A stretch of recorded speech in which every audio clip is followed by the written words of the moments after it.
Hello everybody, my name is ProfRich and today we are learning English.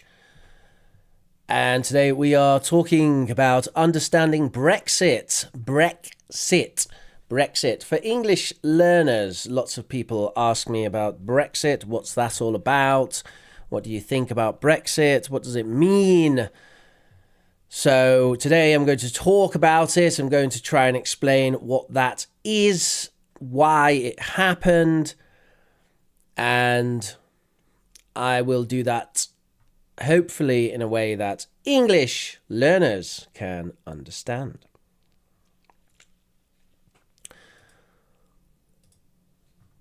Obviously, Brexit is a bit of a controversial issue for some reason. But I will try to avoid controversy. And I will definitely avoid the media perspectives. You will get no media nonsense here.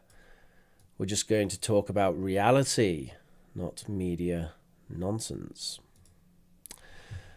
So if you have a look at the plan for today, we'll talk about the British history of decentralisation, first of all. And actually, I want to start with that. So, the British history of decentralisation. Let's think about that. Let's talk about it. Decentralisation. Decentralisation. Can you say that word? Decentralisation. Decentralisation. Let's look at it. Look at that word. Decentralisation.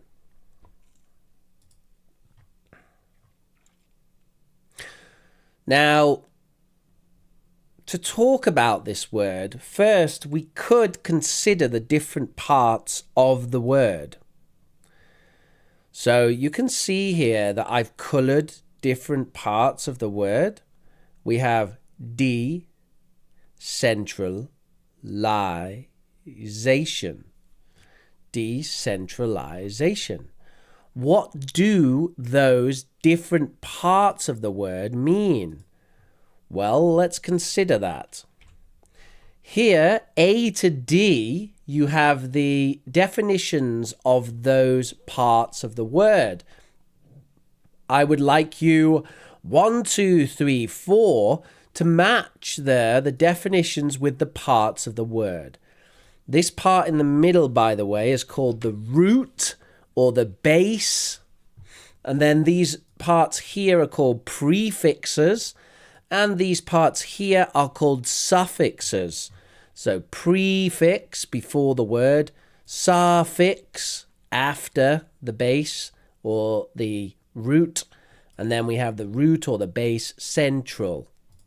You could argue that actually the base is cent, and we could actually say that rural is also a suffix, but let's just consider central for now as the root.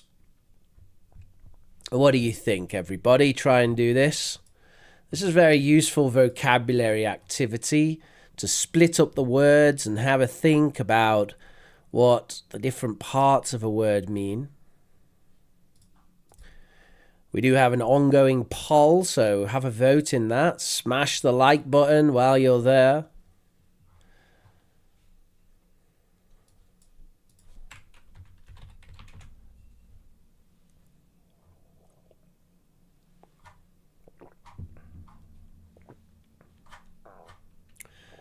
Smash that like button.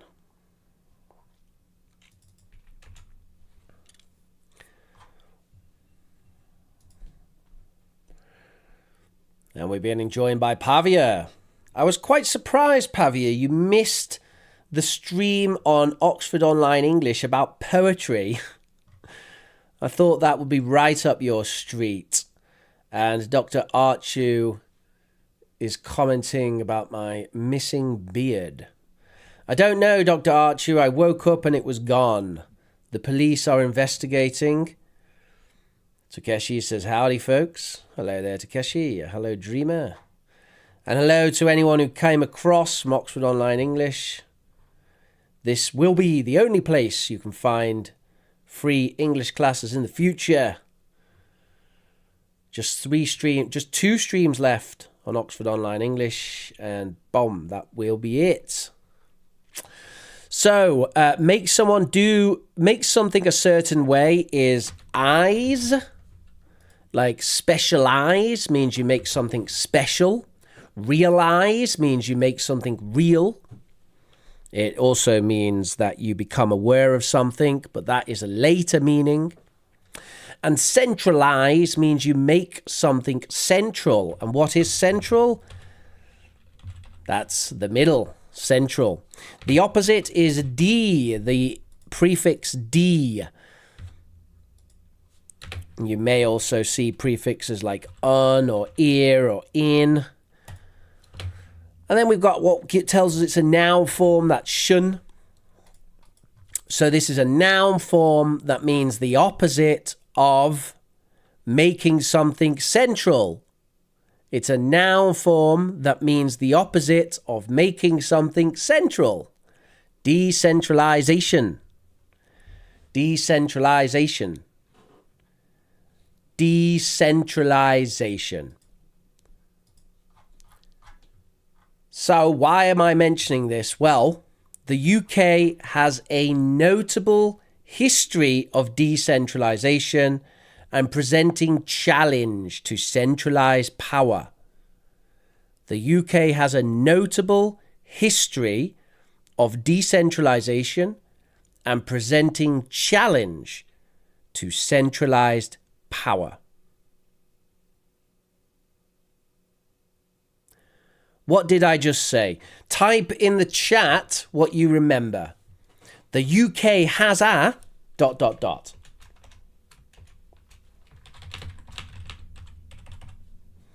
What did I say? Type in the chat in your own words. If you can't remember my words, I am sure that you can't remember my words.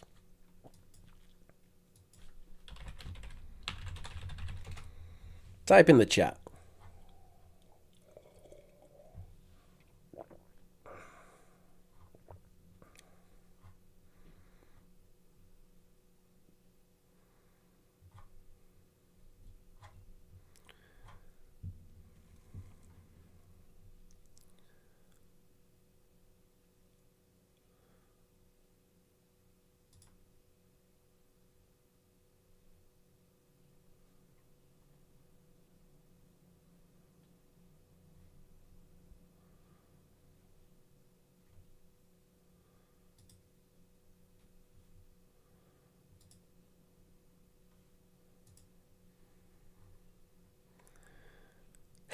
Maria del Carmen says the UK has a... Hello, Julia. Is that a good way of getting out of it?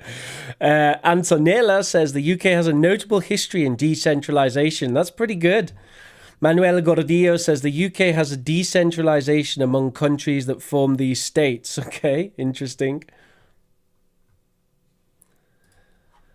So this is what I said. The UK has a notable history of decentralization and presenting challenge to power. And below that, I've written some references there about decentralization. I'm not going to talk about that, though. What I would like to do is I would like to introduce you to a rather interesting chap. I want to introduce you to a rather interesting chap. This man is called Tony Benn. Does anybody know who Tony Benn is? Do you know Tony Benn? He's this guy. Does anybody know this guy? Tony Benn. So Tony Benn was, actually, he's dead now. He was a British politician who was known as being kind of very kind, very intelligent, and focused a lot on ideas of liberty and democracy. He is somewhat of a hero for some people.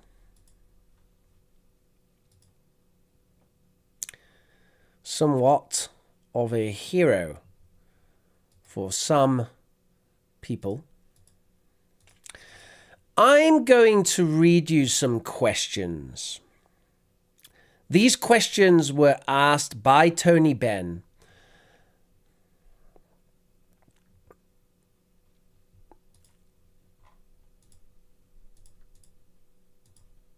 And these questions are meant as a test of democracy. Tony Benn called these the 5 essential questions of democracy. I'm going to read these 5 questions and I want you to type the words in the chat. This is some great practice of question formation, pronunciation, and so on. I'm going to read these questions and I want you to type the words in the chat. Okay? Number 1. What power have you got?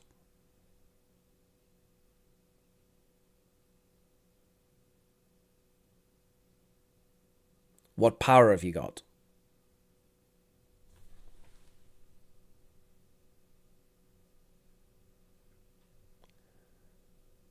Number 2. Where did you get it from?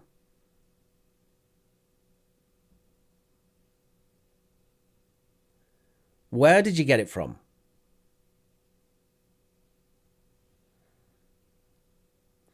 Number 3.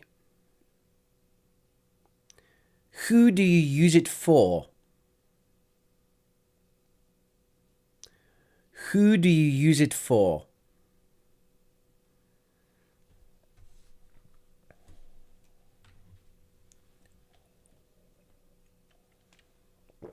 Number 4.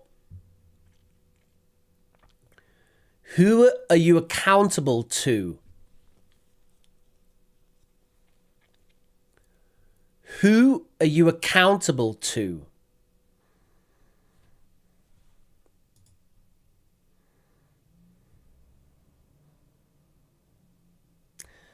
And number 5. And here we have a phrasal verb. Lovely phrasal verb. Number 5. How can we get rid of you?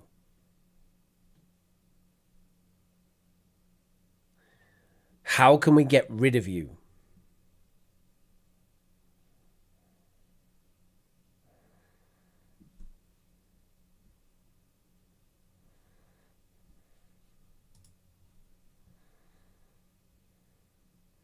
How can we get rid of you?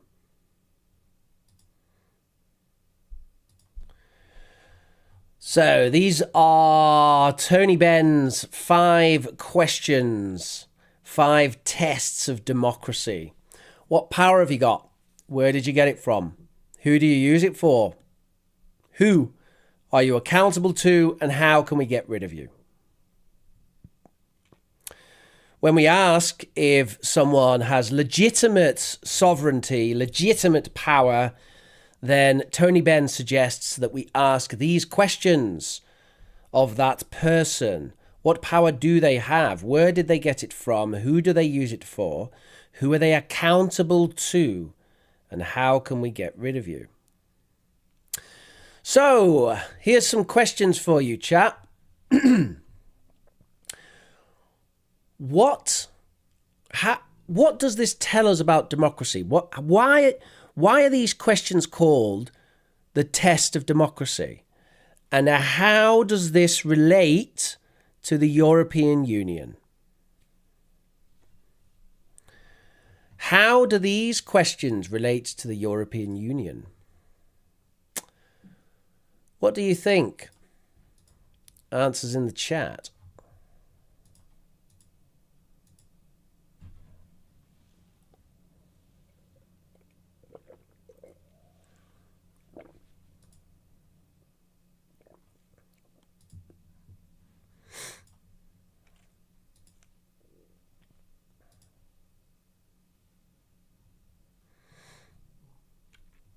Or any questions have you If you have any questions, I can talk to you about it. What power does the Prime Minister of Great Britain have? Tony Benn argued, actually, that the United Kingdom fails his test of democracy. Because it says, what power have you got? And the Prime Minister of the UK wields the royal prerogative of the King, which is not a democratically selected power. The power of the royal prerogative comes indeed from God, not from the people. And Tony Benn therefore argued that the UK was not in all ways a democracy. But how does this apply to the European Union? What is the problem? Why did British people have such an issue with the EU? Well, the big issue with regards to these questions is something called the European Commission, the EU Commission. And the EU Commission is a group of people who are not directly elected. They are not chosen by the electorate. They are chosen by other bodies of the European Union. That means that the people don't choose them, and it means the people cannot get rid of them, actually. They don't have the power to get rid of them. And this was a big problem for a lot of British people, because the British electorate, they like to get rid of people in power. So if you can't get rid of them, that's a big problem. Now, yes, I know, it's ironic that we have a monarchy, but we like to get rid of people in power. But note that our monarchy has a tradition of giving power to the people in order to avoid the end of the monarchy.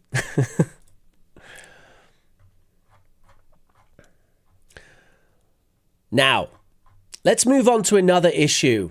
Let me present you with a scenario. When did the EU start and what happened with the EU? So the European Union began as a trade agreement, particularly with steel, actually. Steel is a type of metal, very strong metal. And in the 1950s, the EU started as a trade agreement. And that's great. Everybody loves trade agreements. However, with time, it began to look more and more like a union of states. That is to say, a country. Another union of states is the United States of America, the US. A union of states.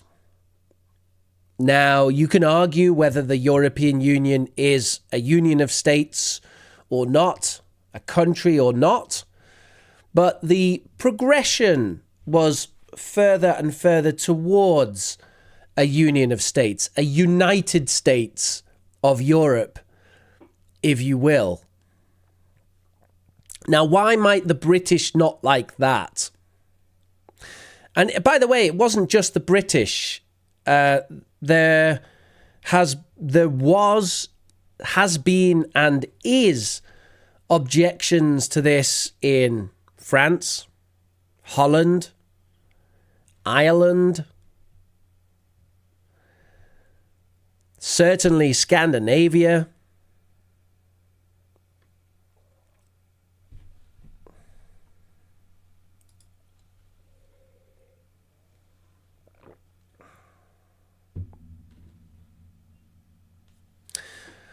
Do you really think so, Manuel?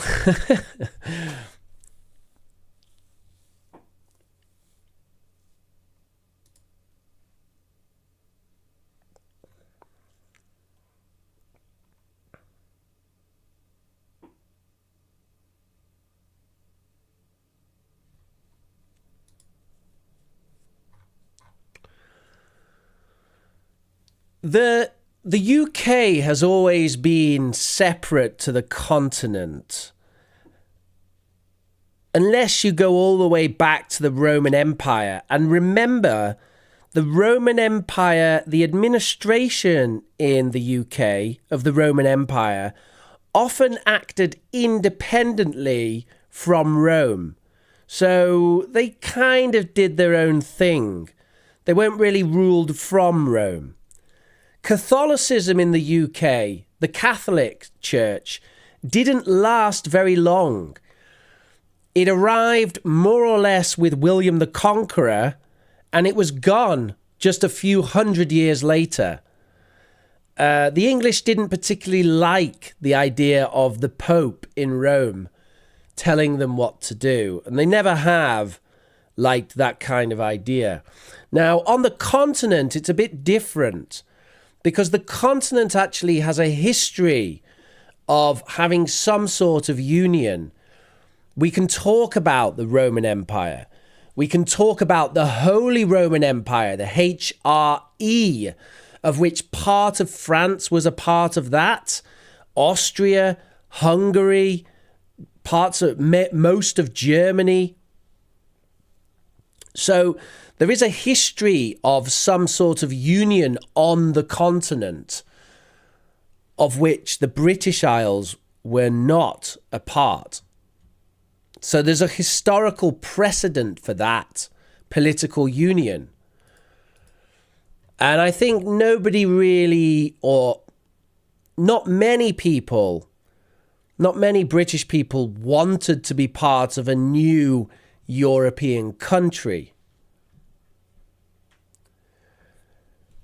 So, true or false? Let's have a little quiz, a little fun quiz about Brexit. True or false? Let's test your Brexit knowledge. What do you know about it? So, true or false? London voted against Brexit. True or false? Older people wanted to stay in the EU. True or false?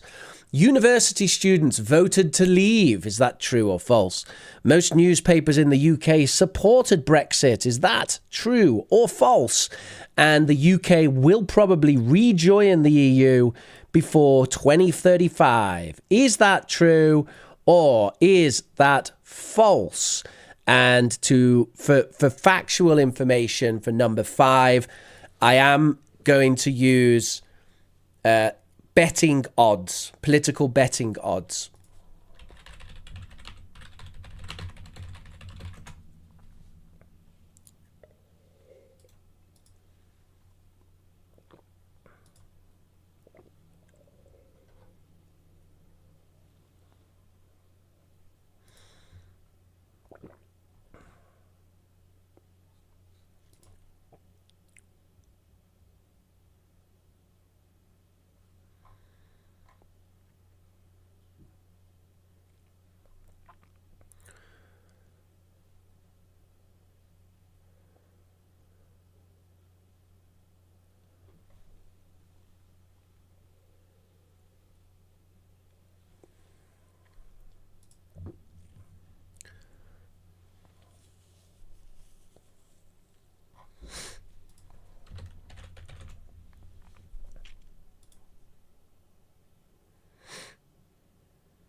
Hiya, Pepper.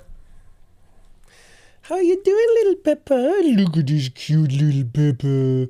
Look at this cute little Pepper. Come on, come here. Oh, she's gone.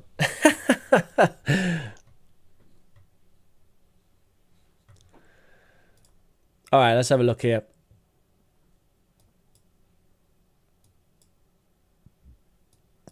So, London voted against Brexit. It's true. They wanted to stay. Older people wanted to stay in the EU is false.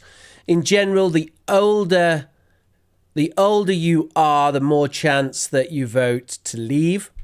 There was a lot of controversy about that. Young people said that really it was their future, so why should old people get to tell them what to do? By the way, welcome to democracy. That is how democracy works. Democracy has some problems, and those problems are when the majority vote for something that you don't like, then you have to deal with it. That's democracy, for better or worse. And honestly, you know, it is a pain, actually, sometimes. So for young people, it was a pain for the young people who wanted to stay in the EU. There's lots of young British people who want to work in France, in Spain, in Greece. And now it's very difficult to do that. You can do it, but it's much more difficult than it was in the past. Ironically, it's easier to work in Vietnam, Thailand, Asia. It's easier to work in South America than it is to work in the EU for British people now. Isn't that weird? So weird. Why would that happen? Very weird, really. University students voted to leave is false. University students were strongly in favour of staying in the EU. Most newspapers in the UK supported Brexit is false. There's only two, really, that come to mind. Maybe just one. And that was the Daily Express, I think. But most of them definitely did not. In UK, which supported Brexit, which is quite interesting because often the newspapers have a big control, a big say in how the population vote. But despite the newspapers trying to get people to vote to stay in the EU, people voted against it. And that really doesn't happen very often. It's one of the things that makes Brexit so interesting. People voted against the media. And that was part of it, actually. People were sick of the media and still are. And we live in interesting times where people are opposing the media narratives and the media direction of travel. Scotland was against the idea. Gibraltar was against the idea. Northern Ireland was against the idea. And London was against the idea. Wales and England were for the idea. The UK will probably rejoin the EU before 2035 is false. The chances of the UK rejoining the EU are very small, ever. Actually, it's highly unlikely that will ever happen. If it does happen, it will be maybe 20 or 30 years in the future, but it is highly unlikely, actually. Certainly as a full member. And you can look at betting odds. If you really think the UK will rejoin the EU, then you should place a bet on it because you can make a lot of money. I think the odds are something like 7-1 right now. So if you bet £100 and the UK rejoins, you'll get £700. Not bad. So if you really think that's going to happen, you can place a nice bet on that. But it's not going to happen, basically. When the political odds of something are 7-1, that means it's basically not going to happen. Right, so let's have a look at some interesting vocabulary. This vocabulary relates to the ideas we've been talking about here. And I'm just going to change this a little bit. There we go. So we've got 4 pictures and we've got 4 pieces of vocabulary. I want you to match the pictures to the vocabulary. And we got some very interesting terms there like sovereignty and British exceptionalism and the Anglosphere. So here's some pronunciation practice for you for that. Magna Carta, British exceptionalism, sovereignty. That's a good word, isn't it? Sovereignty. The Anglosphere. The Anglosphere. Pallavi says, I just woke up from my sleep as I was very tired. I still have 2 more exams left. And Pallavi says, what is the EU? Brilliant. Good question. The EU is a political union of states on the European continent. I believe the founding members were Germany, France, and the United Kingdom.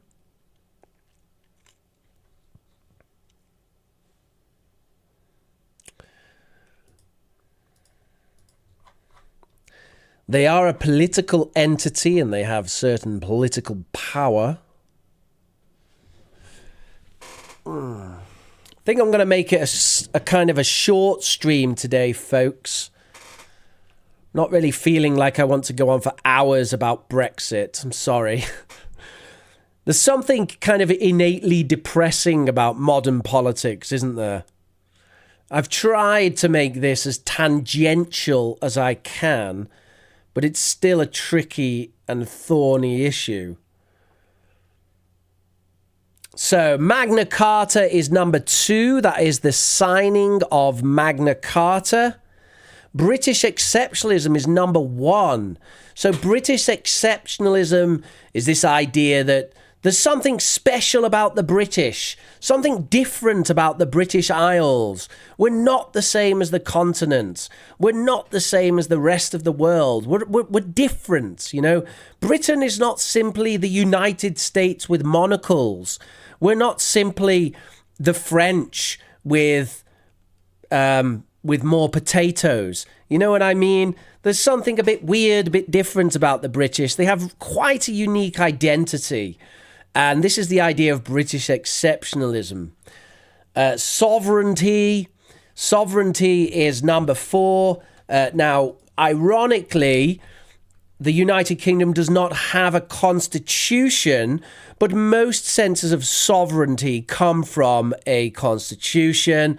And then we have the Anglosphere. So the Anglosphere is a collection of countries with shared English language and history, basically, is the Anglosphere. So, considering those terms, Magna Carta, British exceptionalism, sovereignty, and the Anglosphere, I'm going to read some quotes, and I want you to match the vocabulary to the quotes. All right? Are we ready? Here we go. So, A. It's about making sure that British laws are made in the UK, not another country. It's about making sure that British laws are made in the UK and not another country.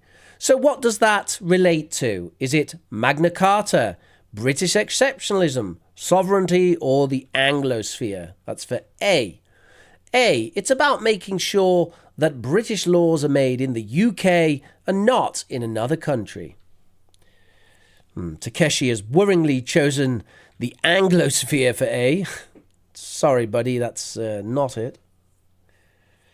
Yes, Dreamer, you've got it. So A is about sovereignty. It's about making sure that British laws are made in the UK, not in another country. That is sovereignty. It's about having a sovereign nation. All right, B. The EU represents a form of governance where decisions are often made by unelected officials. If we didn't vote for them and we can't vote to get rid of them, how do they have legitimate power? Once again, the EU represents a form of governance where decisions are often made by unelected officials. If we didn't vote for them and we can't vote to get rid of them, how do they have legitimate power? Oh my word, my monocle just popped out of my head.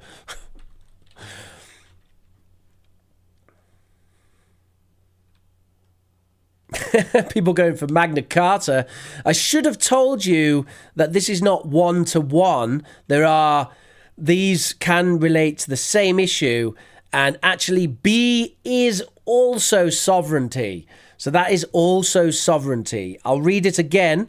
The EU represents a form of governance where decisions are often made by unelected officials. If we didn't vote for them, God damn it, and we can't get rid of them, by George, how do they have legitimate power? Okay, so that is also sovereignty. Moving on to C. Are you ready? Who's the quickest? Let's see. In 1215, England made a world history with a document guaranteeing equality in the law. Now, this document can be overruled by European lawmakers. Once again, C. In 1215, England made world history with a document guaranteeing equality in the law. Now, this document can be overruled by European lawmakers. That's a nice word, isn't it? Lawmakers. Lawmaker. Are you a lawmaker? Who's the lawmaker in your house? So yes, the answer for C is a Magna Carta. C relates to Magna Carta. Well done. Thank you, Takeshi. Moving on, D. Britain is a unique place in the world, and only by celebrating that unique identity can we express ourselves as we have always done. Once again, Britain is a unique place in the world. And only by celebrating that unique identity can we express ourselves as we have always done.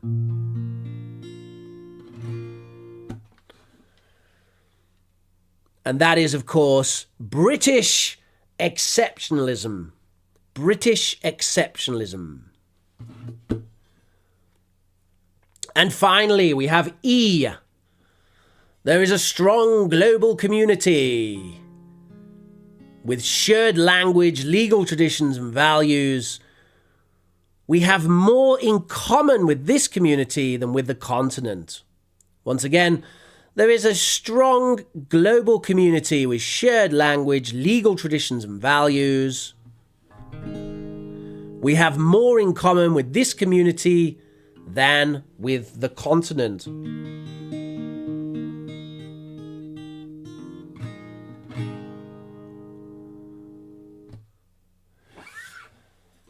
I don't have a pick, so I'm not going to play anymore. I play with a pick, not with my fingers. And that is, of course, the Anglosphere. Can you say that? I like that word. Let's do some pronunciation practice with big mouth. Here we go, everybody. It's mouth cam. Listen. Replay in your head and then say it out loud. You ready? We're going to get very British. If you have a monocle, you can put in your monocle now and get yourself a flat cap. Flat caps are good. Or top hat. Top hat is also a good one to be British. Can we do a monocle like this? I say, Jeeves. I say, a cup of tea. Would you like a cuppa? Right. Are you ready? Let's do this. Okay, I can't do that. Magna Carta.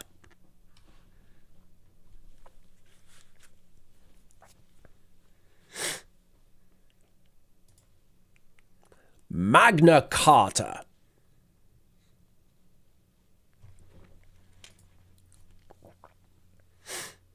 Okay, next. Anglosphere. Notice the ah in British English. So far back, ah. Not like the American ah, right? The American ah is kind of like eh, like cat, eh, something, right? But in British, right, the ah.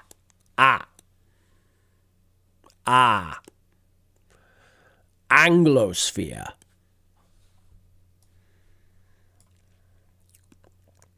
All right, number 3. National sovereignty. National sovereignty. Sovereignty. National sovereignty.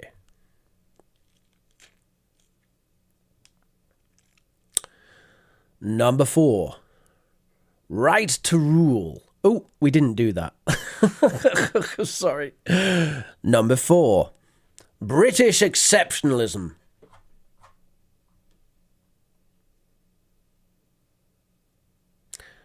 British exceptionalism. Is that how I said it, Pavia? Anglosphere. Anglo. Anglosphere. Sphere. Anglosphere. Yes, you're right. British exceptionalism. British exceptionalism.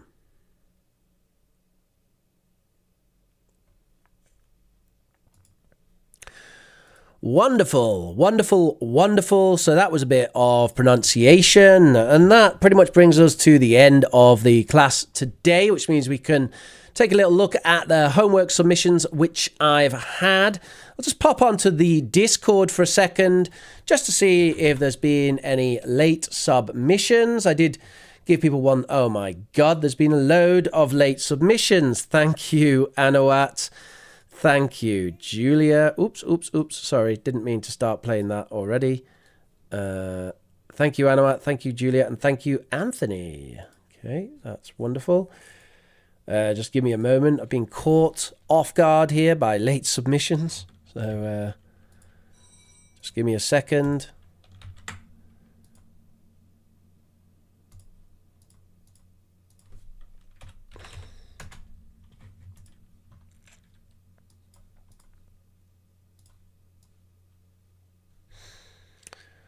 Right, so the homework assignment was to research a world mystery from the past, give your opinion on the theories, and record a 3-minute audio. So the way we normally do this is I kind of play it and then I type my thoughts as we're listening. You can have a think about any questions you might have while I'm doing this. Any questions about English, and also you can get the notes from today. And also, Pallavi, you've got 1,000 years of detention and extra homework for the rest of your life, unless you submit homework for the next task. Thank you. So let's have a listen. Who are we going to go with? I'm just going to do this in random order. Let's go. Number 1, I think this is Anthony. In the past that has always one of the world mysteries in the past that has always fascinated me would be the crop circle. Okay, that's a really cool start by Anthony, where he says one of the world histories in the past that has always fascinated me is now we can obviously say one of the and then put something else. We could even say that for get rid of in the past. One of the that has always, and then we could maybe change this as well. One of the that has always me is, and then we've got a really cool, useful bit of language there. So I quite like that. You know, there are many theories trying to explain this kind of unusual happenings, whether it be aliens did that, or it could be a natural phenomenon, or humans are the one who did everything. For me, aliens one is plausible because the details of the circles are actually pretty neat and somehow symmetrical, which I don't think humans could do it overnight. But I have another theory, not a theory, just a hypothesis, is that it might be caused by an ozone hole or depletion of some protective layers. You know, um, these kind of layer protect us from the radiation from the space, the deadly rays with these layers, but depleted, could not completely block this kind of radiation. Then,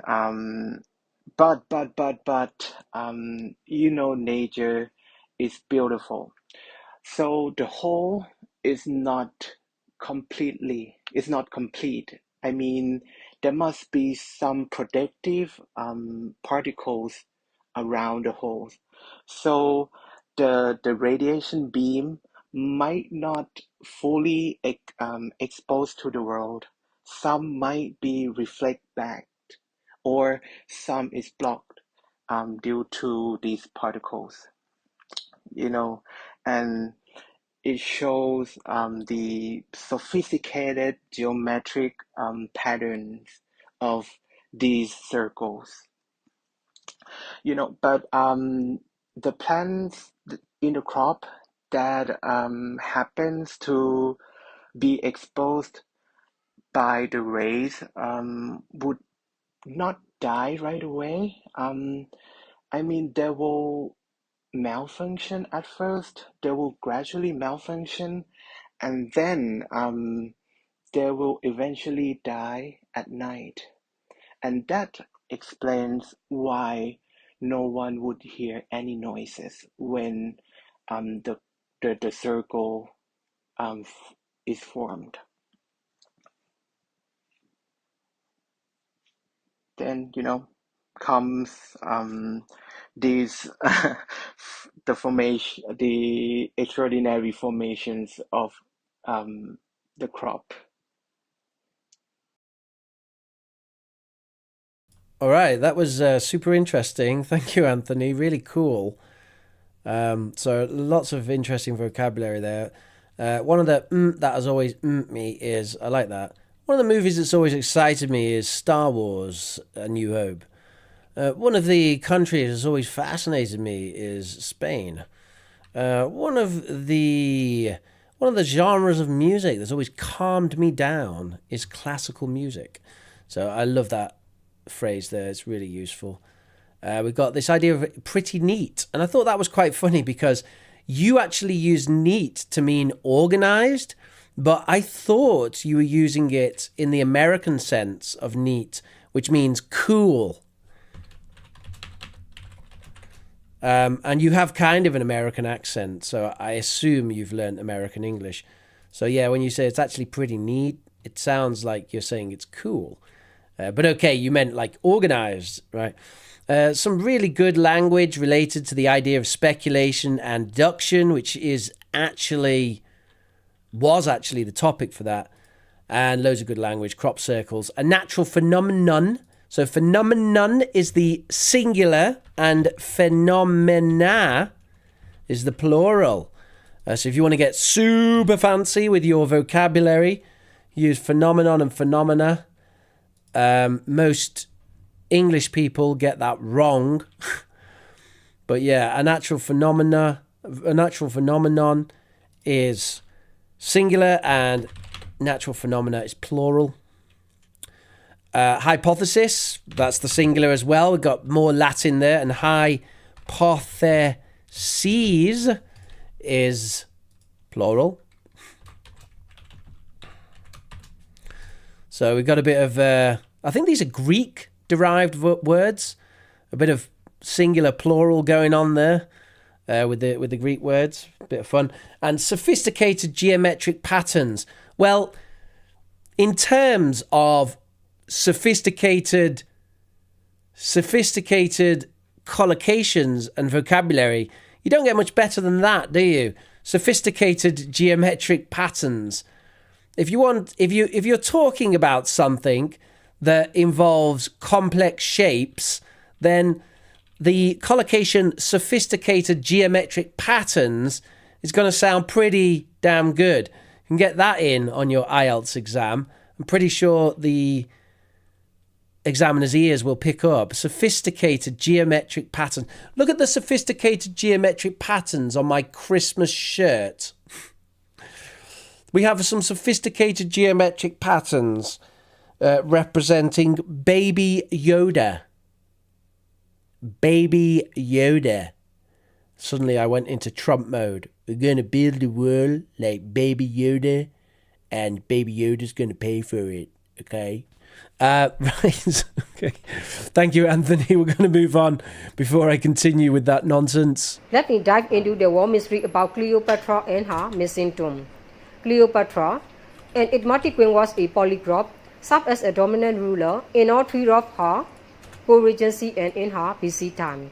She was renowned for her irresistible charm, her supposed exotic beauty and powers of seduction, and her enduring place in history and popular myth.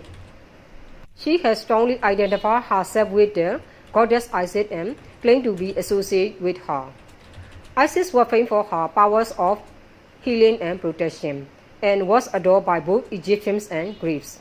Nowadays, Temple of Isis became a major place of worship for ordinary Egyptians. After the failure of power struggle, she used a poisonous snake, a symbol of divine royalty, to commit suicide at age 39.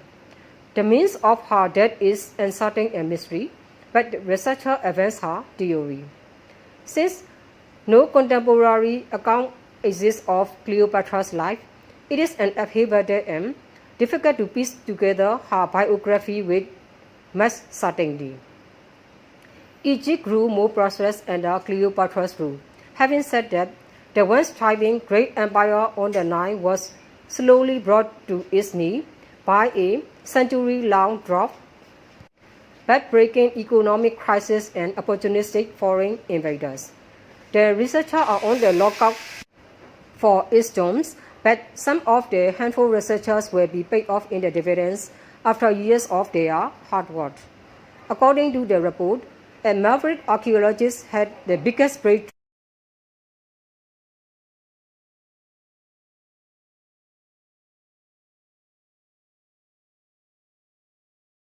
There's so much background noise going on in Julia's recording. I keep taking my headphones off, thinking that something's happening around me. But it's just the rather interesting sounds of, I imagine it's Julia's working environment. I don't know. Sounds like there's all kinds going on. It's quite exciting, actually. That's a whole different game. Guess what's going on in Julia's life while she records her English homework. True, in the search for Cleopatra, discovered a long-lost temple and are 350 stunning artifacts being bestowed and presented to Egypt Museum, along with the good news that the missing tomb is also within the grasp. All right, fantastic. Really interesting to hear about Cleopatra. I've never seen the film. I've never seen the famous film. There's a famous Cleopatra film, isn't there? 1963.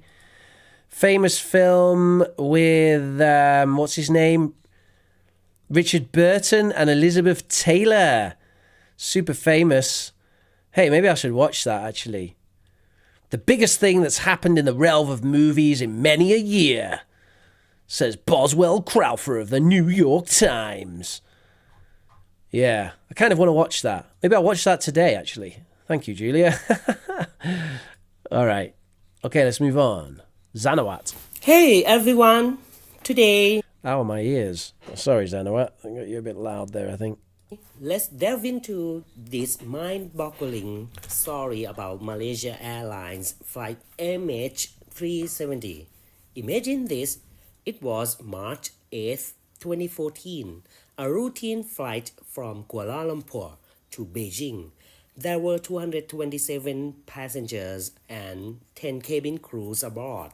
Around 40 minutes after takeoff, it just disappeared off the radar, leaving us all scratching our heads as investigators scrambled to figure things out. Theories started popping up like mushrooms after rain.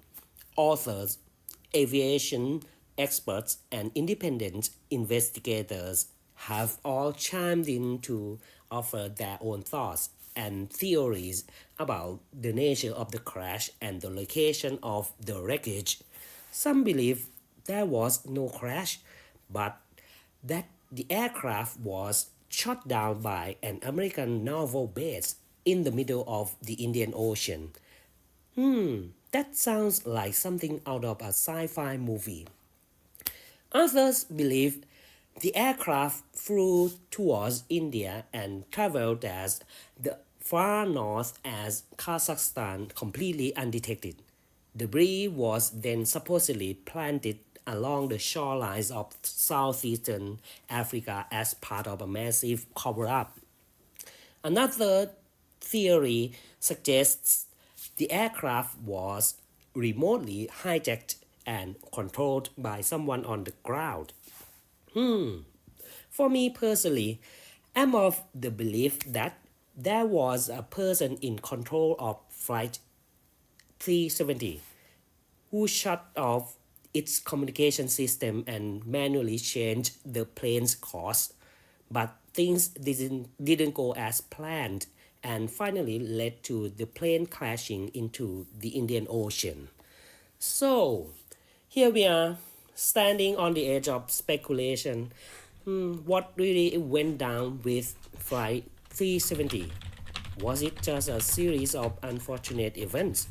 Someone playing games, or maybe something we haven't even thought about yet? What's frustrating is that every theory regarding this case has so many unanswered questions and loopholes. It's like a puzzle with missing pieces, and we are all trying to put it together. Maybe one day we'll stumble upon new clues that finally spill the beans on what really happened. Thanks for joining me on this intriguing journey into the mystery of Malaysia Airlines Flight MH370. That was brilliant. Thank you. Thank you, Anawat. I've never learned much about that. I remember it being in the news, and there was some documentaries and stuff. I haven't watched them, but it was really interesting to hear what you say about it. I wonder if any of that stuff's true. Hijacking and manually controlled and stuff. Terrible tragedy, of course, and absolutely fascinating. So loads of really excellent vocabulary, almost like you're showing off. Are you showing off? You've got some good stuff there. A series of unfortunate events. Oh, come on. That's wild. That's so good. It's absolutely brilliant. Obviously named from the book, famous series of books, also very good TV series if you get the chance, or film. Is it a film? Highly recommend it. Series of unfortunate events. What really went down with it? Yeah, that's a what went down? What went down with this? Yeah, what's going down? What's going down on ProfRich's English stream? What's going down? What's going down right now? What's happening? That's what we're saying there. So go down, went down. It means happened, happening. What's happening? What's going down? Brilliant. Bit of feedback for you here, Anawat. So this is something that I heard several times.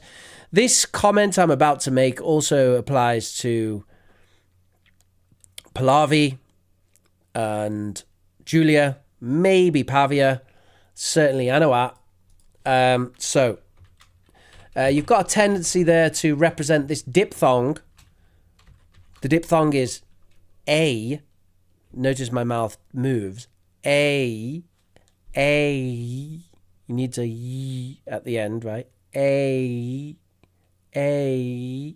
Right? Hey. You have a tendency to misrepresent that as an A. Or maybe we could say, maybe you use it as a kind of a something like that. Which is doesn't sound British. Depending on what accent you would like. So, some examples for this, say that.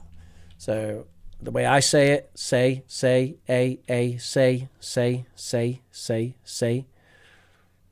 You want some mouth cam. A.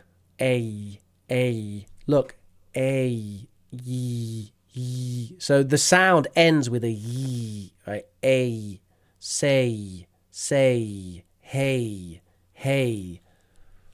fate, fate, A, fate, say, stay. And let's do the incorrect one. How do I represent incorrect? Like if I do this, does this show it's incorrect? I'm going to demonstrate the incorrect one. Say, fate,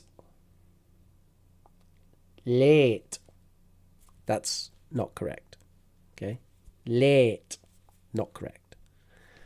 For British pronunciation, we want late, late, say, fate.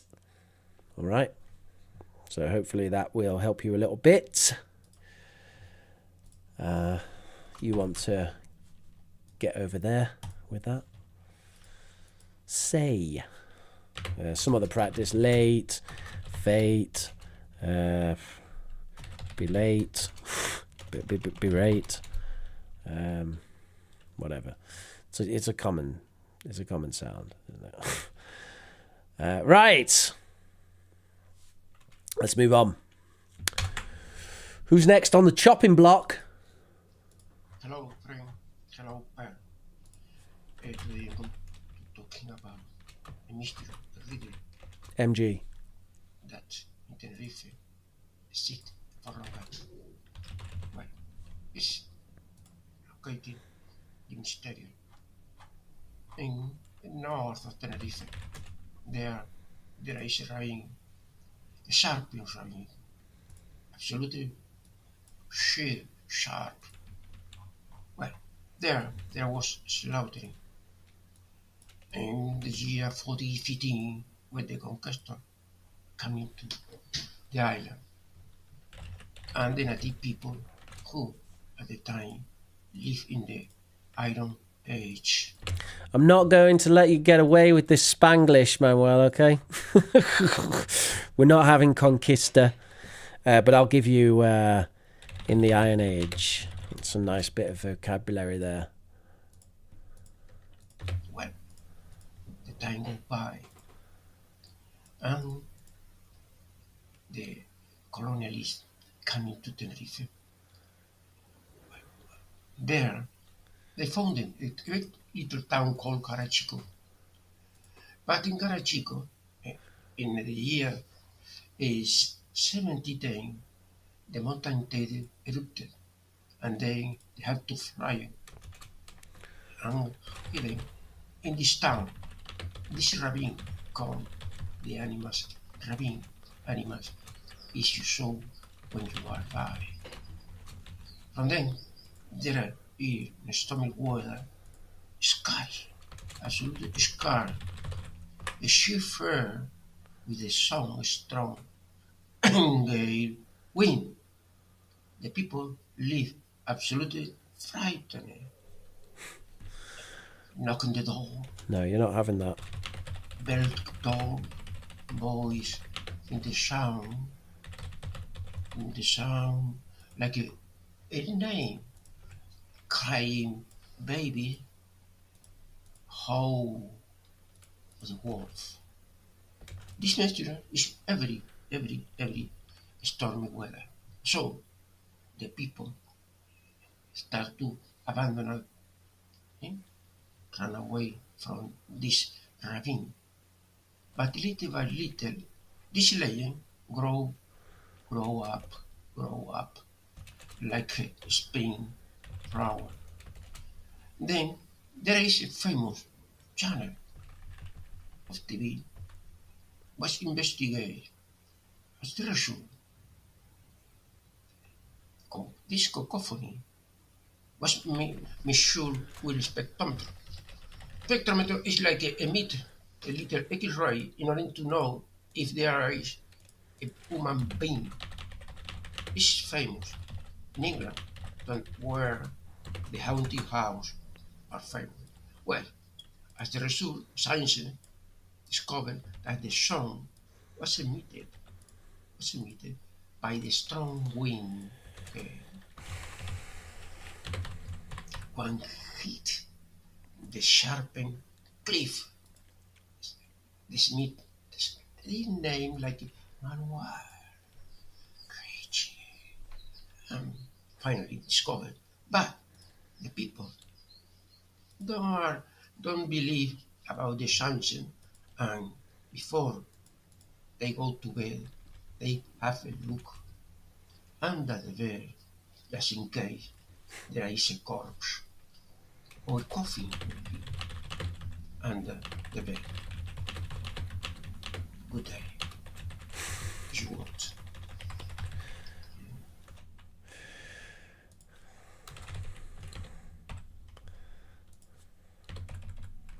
I like the ending. Just in case there is a corpse. So that was Manuel's homework, where he reveals to us that he is in fact the ghost of the Animas ravine. A ravine is like a valley going through the land. That's a ravine. It goes down. Actually, ravine is kind of more steep than that, isn't it? I don't live in a country where we have many ravines. It's like a very steep valley, a super steep valley. A ravine. I believe there was a famous ravine in Lord of the Rings. Lord of the Rings had a very famous ravine. They're beautiful things, aren't they, ravines? And in this particular ravine in Tenerife, there was a sound of the wind that sounded like a ghost. And so we had this legend. If you want to see Manuel's photos, then check it out on the Discord. Oh, okay. I'll get it. Hang on. Where is it? Is it on the chat? Yeah, okay. Let's grab it. All right, here we go. There you go. There it is. It doesn't really look a lot like a ravine to me. But all right, it looks more like a valley than a ravine. Let me post a picture of a ravine. I want to make sure it's actually a ravine. Okay. Let me post a picture of a ravine. Okay. This is a ravine. That's a ravine. You see that? This looks. I don't know. Is that a ravine? Whatever Manuel says. If Manuel says it's a ravine, it's a ravine. All right. Let's have a look. In the Iron Age, cool. They look under the bed just in case there is a corpse. Okay, very good. Volcano erupted. The ravine. Good pronunciation, Manuel. He practiced. We practiced together. Stormy weather, legend, and cacophony. Not cacophony, cacophony. Which means noise, lots of noise and so on. Conquistador, no, please. Conqueror. Not conquistador. And mind you, if you're talking about the Spanish, you could call them conquistadors. Just make sure you say the conquistadors conquered the island. The people live absolutely frightened. No, not live. We don't use live like that in English, okay? We don't use it in that kind of way like a verb, so you have to use were. Frightened or scared. And then sound, pronunciation, ow, ow, ow, ow, ow, ow, ow, ow, ow, ow, ow, ow, ow, ow, sound, ow. All right. Great. Thank you, Manuel. Let's move on. Next. In the heart of the Tower of London, there's a fascinating story about ravens that's been told for centuries. Legend has it that these birds, known as tower ravens, ever decide to leave, it could spell trouble for the entire kingdom. It's like having these winged guardians with a secret power to foresee the future. Ensuring the well-being of these mysterious birds falls into the hands of a unique caretaker, the Raven Master. This person has the cool job of looking after the ravens, making sure they are always happy and healthy.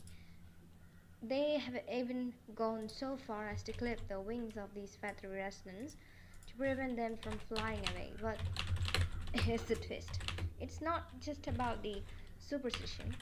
These birds, besides being the guardians of the ancient legend, play a practical role by keeping the pigeon population in check within the tower's historic grounds. So, it's not just merely about a spooky tale you'd hear around a campfire. It's more like having these feathery friends who are considered part of Tower's big historic family. The Raven Master isn't just a bird caretaker, they are like a time traveling guardian, ensuring that age old traditions stick around in our fast paced modern world. It's quite remarkable how these ancient beliefs about ravens continue to weave their magic in the midst of this renowned old castle, adding some touch of enchantment to the present. Wonderful. That's my favourite homework that you've done, Pavia.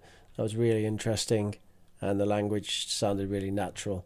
I know that you were sick for this one. It worked better, in my opinion. So just be sick in future. No, I'm joking. Get better soon. Hope you're feeling all right. Hope you're feeling better after the stream. And just whenever I play Pavia's homework, it's just an opportunity for everyone to listen and take away some interesting vocabulary. We're effectively listening to a native speaker there with an incredibly competent level of English. So just loads of really good stuff to have a look at there.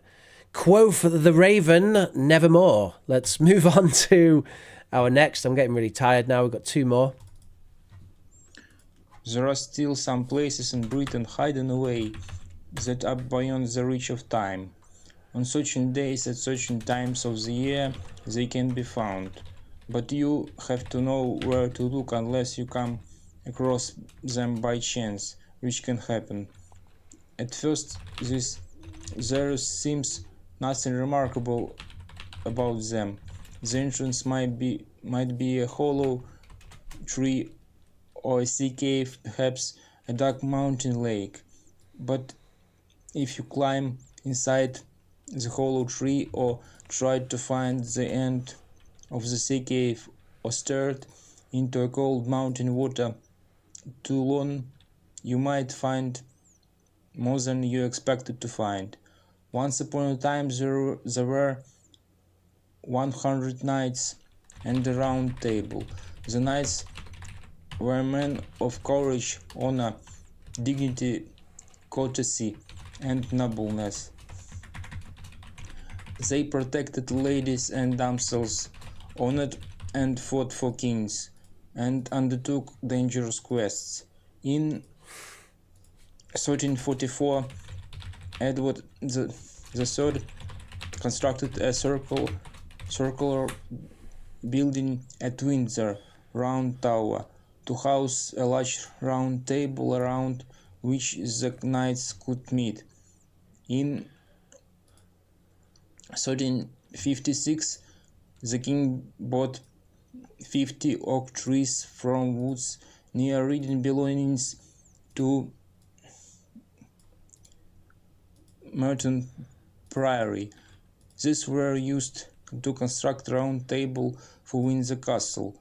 The main feature of the construction is an octagonal mound in the center of series of graduated terraced platforms, the lowest of which takes the shape of parallelogram measuring almost 400 feet on each side. The central mound of round table is 6 feet high and 18 feet in diameter, and it is surrounded by embankment slightly lower than it, and separated from it by an open ditch. The table was round so that no one person, not even King Arthur himself, would be able to sit at the head of such table.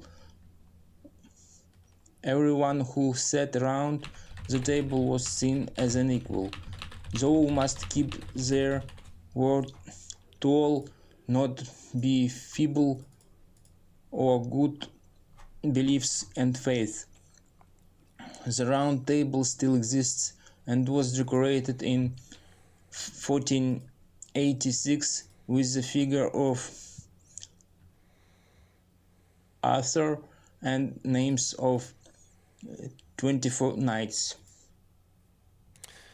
Wow, that was really cool. One of the things I appreciate about Vladimir's effort with the homework is he often undertakes, talking about undertaking dangerous quests, he often undertakes significant personal research and actually posted his references for me to take a look at there, which was quite fun.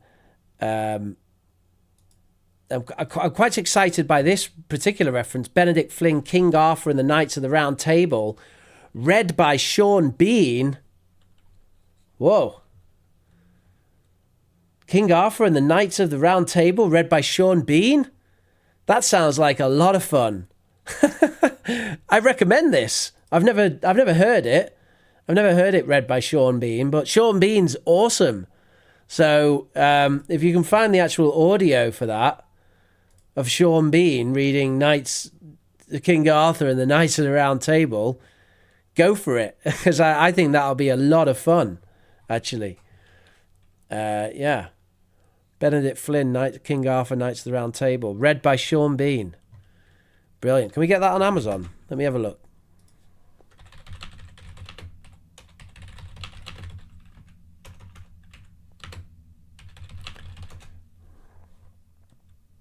Yes, we can. All right, let me share an affiliate link. Can I share an affiliate link? How do I get an affiliate link? I have an affiliate deal with Amazon, but I never use it.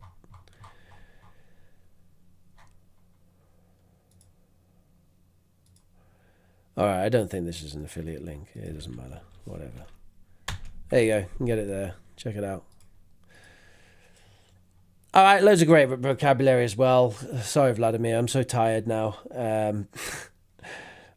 So no further comments. Honor, dignity. Oh, yes, honor spelled like that. Courage, honor, dignity, and nobleness, more than you expected to find. No one person was able to sit at the head of the table and come across something by chance. Wonderful. Thank you so much. Let's move on. Last homework of the day. Hello, Rich. Hello, everyone. I have chosen for this presentation the topic associated with the city of St. Petersburg.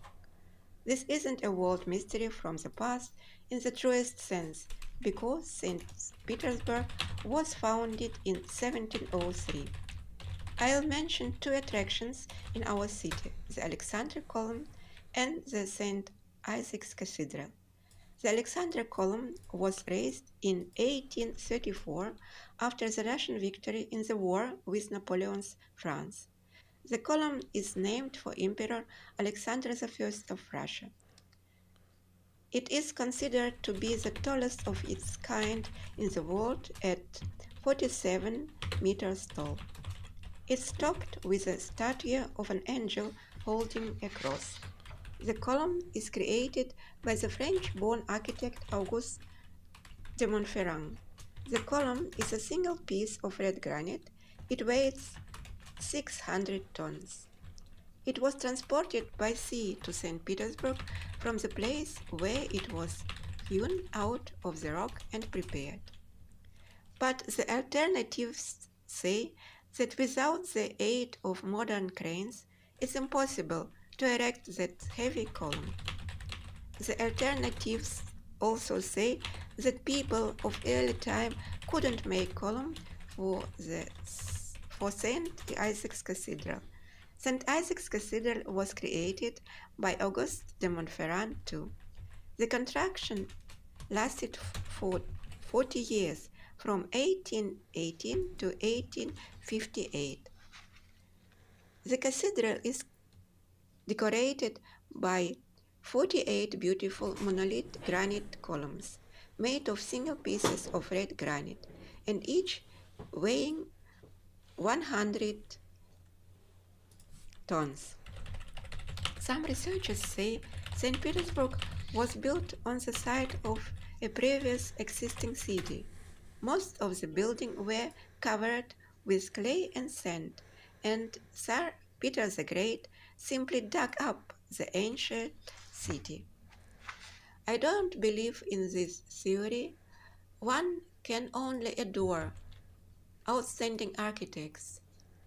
A lot of unknown workers and carpenters, and the genius of our Tsar Peter the Great.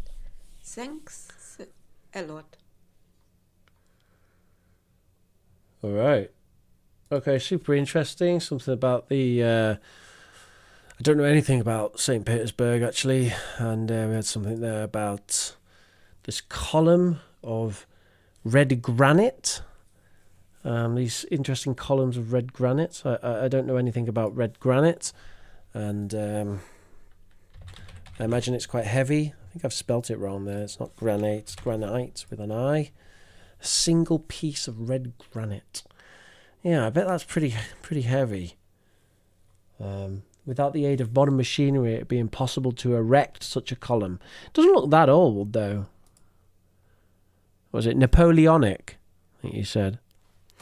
Speaking of Napoleonic, I recently rewatched the film Master and Commander. I thought I hadn't seen it. I was speaking to Manuel Gordillo in a lesson the other day, and I mentioned I haven't seen Master and Commander.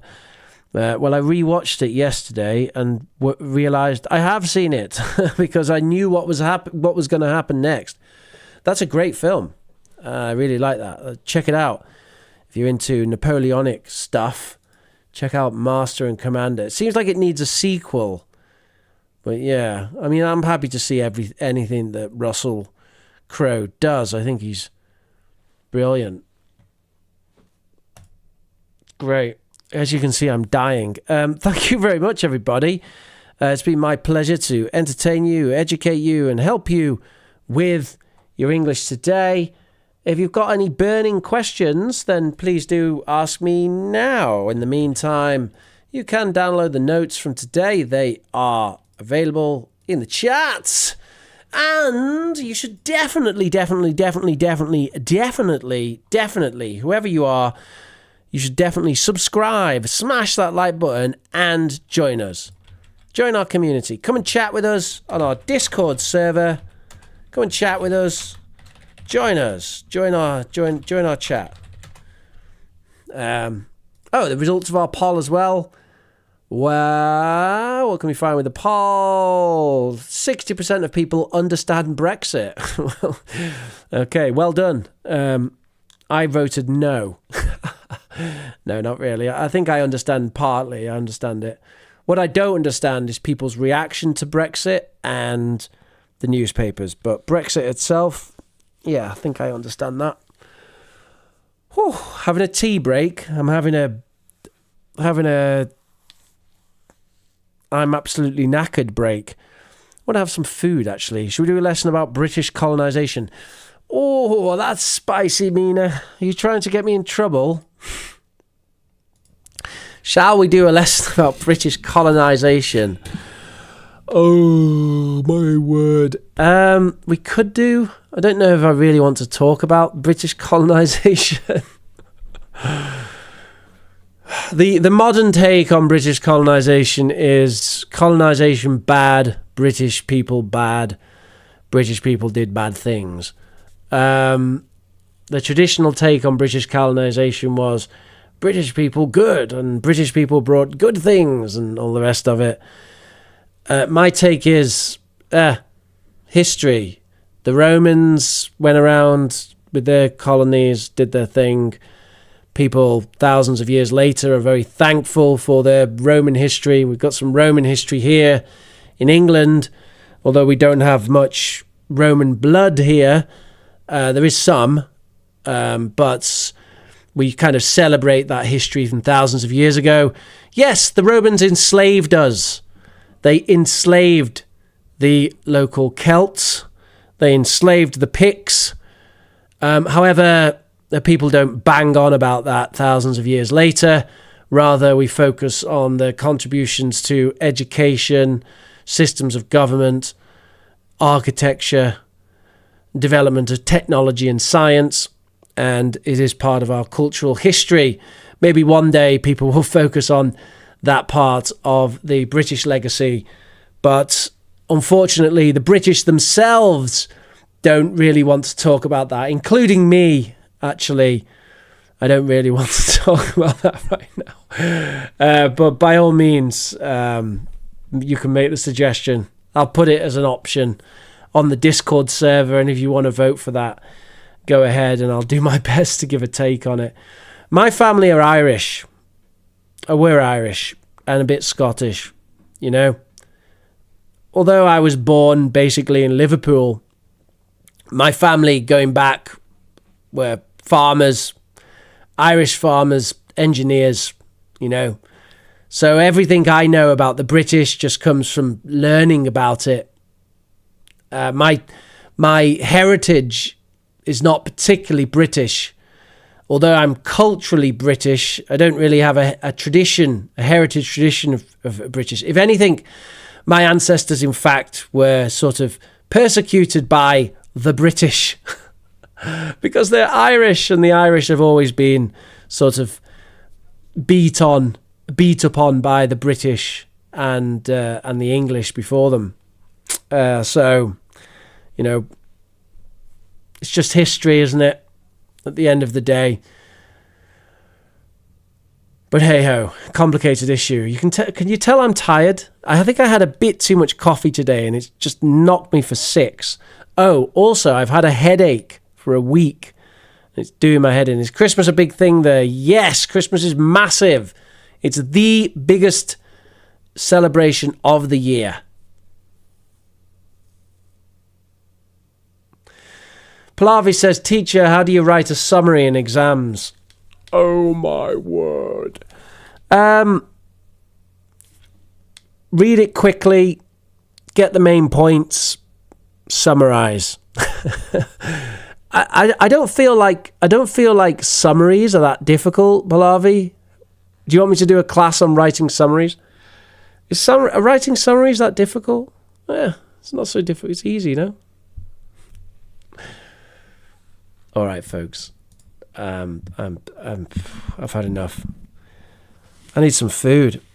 Have a lovely weekend, folks. It's been my pleasure as always. It always is my pleasure. And come join us. Have a chat on the Discord. I'll see you on Wednesday. I don't know what the lesson's going to be about yet. I haven't decided, but I'll see you on Wednesday. Smash that like button. Thank you very much. Have a lovely weekend, folks. Really, go and enjoy yourself. Go and enjoy your weekend. Have a cup of coffee to wake yourself up. Have some ice cream. Have a McDonald's. Why not? When was the last time you had McDonald's? Thank you, folks. Enjoy yourself. Get some sun as well if you can. I'll see you next time. Bye-bye.